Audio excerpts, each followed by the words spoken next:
always give them back. Please don't misunderstand that, because I actually did a show where I borrowed something because the birthday lady's husband had said, "Oh, I know you can take things, can you take her watch?" And I did. I took it right at the beginning of her birthday party, and 2 hours later I gave it back to her because he asked me to. Well, probably, unbeknownst to him and myself, she spent 2 hours not enjoying her birthday party looking for a watch. So I always give it back because I hate that feeling. I hate that feeling of looking for something and you cannot find it. But here's the thing.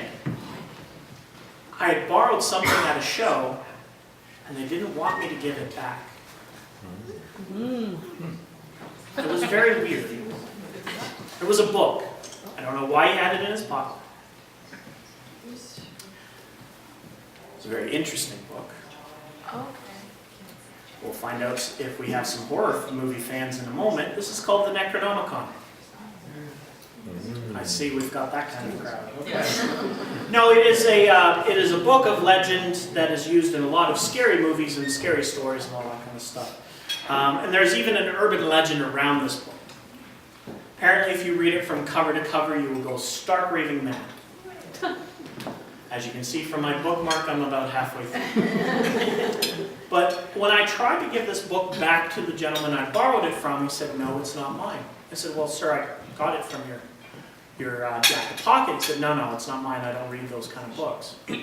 So I guess he was embarrassed about what he was reading, but I found out a little later why he doesn't want it back. I'll show it to you today. I'm going to ask this nice lady over here. Hello. What is your name? I didn't get properly introduced to you when I sat down. Jane. Jane. Join me. She's already on. Names are important. She's already on. Okay? But if you don't mind joining me, I greatly appreciate it. It's your fault. What did I do? What did I do? Hi, James. Hello. Proper name? Tatiana.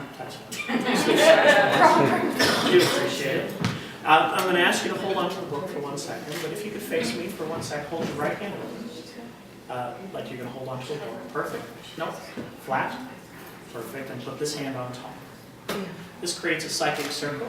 I should be able to read your mind. Thank you for your confidence. We'll try this out. Keep that book on you for 1 second. I'm going to try and write down some things in a second. It's a little sketchbook I got from the dollar store, nothing major. But what's going to happen is this.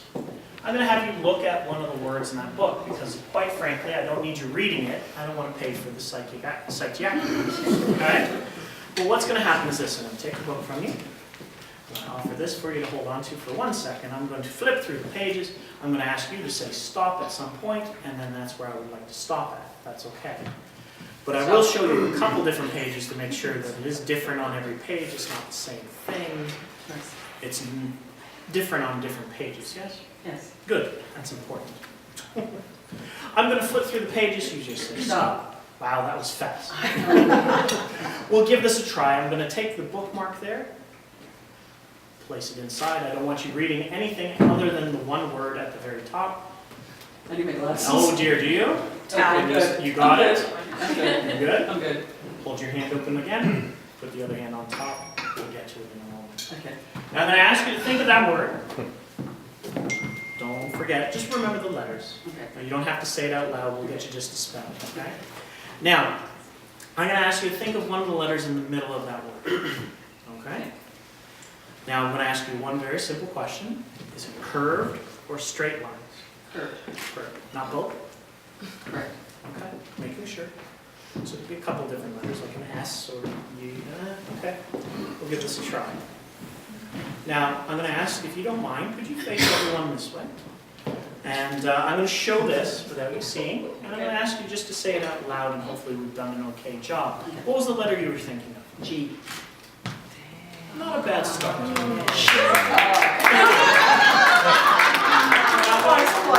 Shut the front door. Here's the funny thing. Even though you say shut the front door, we all know what you mean.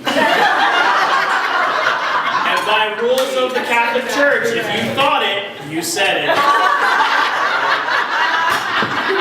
But here's the fun part. I'm going to spell out the whole word, okay? And I'm going to ask you to do the same, because it is a very hard word to pronounce from what I'm getting from you. You want me to spell it? If you could, give me 1 second. I'm just going to go in front of everyone like so. Hopefully they can see this, and if you could spell it out. N-E-R-G-A-L. N-E-R. Whoa. Nurgle? Is that a word? Is that a word? No, it's not a word. Wow. It's a name. It's a name. Yeah.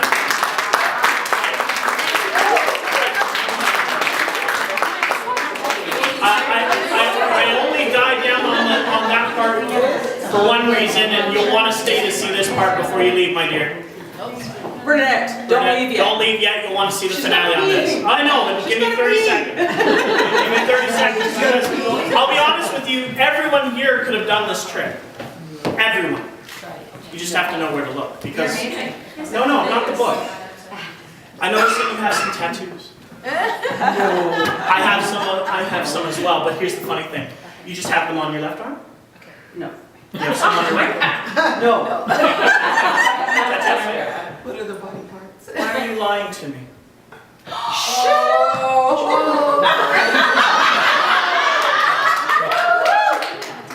Hey, if you don't mind. Nurgle! N-E-R.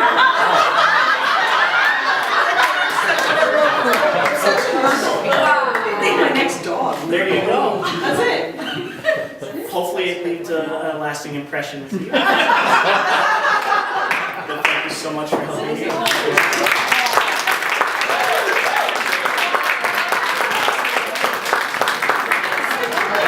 I have one last trick for you guys, and then I have to go deal with a parking ticket or two. We're going to try this out, and hopefully we'll be able to do this trick, because I think it's a fun trick. But I was asked if I could do a trick with someone in the audience that I thought would help me out on this. Someone who looked like they could, what was the saying goes, you could fleece the flock, could, con a group of unwilling participants. So, Kevin.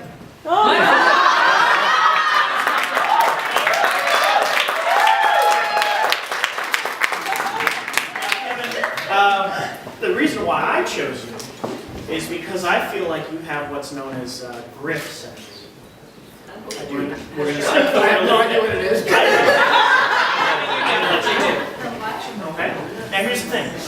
Griff sense is the ability to measure a person up in a room, not for fighting purposes like a boxer or a fighter would do, but to see if you could con them out of their own money.